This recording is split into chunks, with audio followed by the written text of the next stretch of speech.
The family of U.S. Army Specialist Calvin Evangelista Pereda is mourning the loss of their fallen soldier, who died while on deployment to Afghanistan in support of Operation Enduring Freedom. Pereda's first cousin Emerald Evangelista Salas says the 21-year-old was on patrol at the time an improvised explosive device, or IED, exploded. Salas recalls how she heard the news of his passing.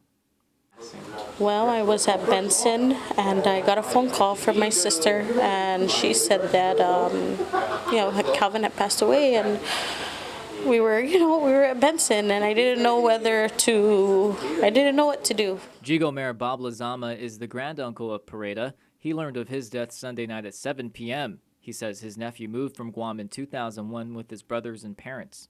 Children, there's 5 of them. He's the middle of 5 children of Rosario who has left us. He, of course, was a little boy, and then he went out and they relocated out to South Carolina, where he eventually graduated from high school and then joined the military. Lazama says his nephew had no children and was not married. And before he left over 10 years ago, Salas says the former Jigo resident stayed at their grandmother's house. He lived in this very house, our grandmother's house, with his mom and his brothers.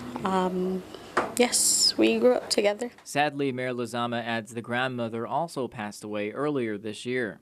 Yeah, she passed away in April, not too long ago. It's still less than a year. And that's where they're having the rosary at the family home of his grandmother, Beatrice Evangelista, at Matagwek, 500 Chalandago. There'll be signs posted. Salas says she spoke to her first cousin about a month ago and mentions he was injured 3 months ago. She also says they were supposed to reunite next April for their grandmother's first anniversary. She smiles as she remembers her cousin as a good and helpful person. Calvin, the memories I have of Calvin were when he was about 10, 11 years old. Very soft-spoken, very helpful. He was the kid that everybody loved to take because he was so helpful. He was good behavior. You put him on a chair, he'd sit there. You tell him to get something, he'll get it. Salas expresses how close-knit their family is and shares more childhood memories with someone she considers her younger brother.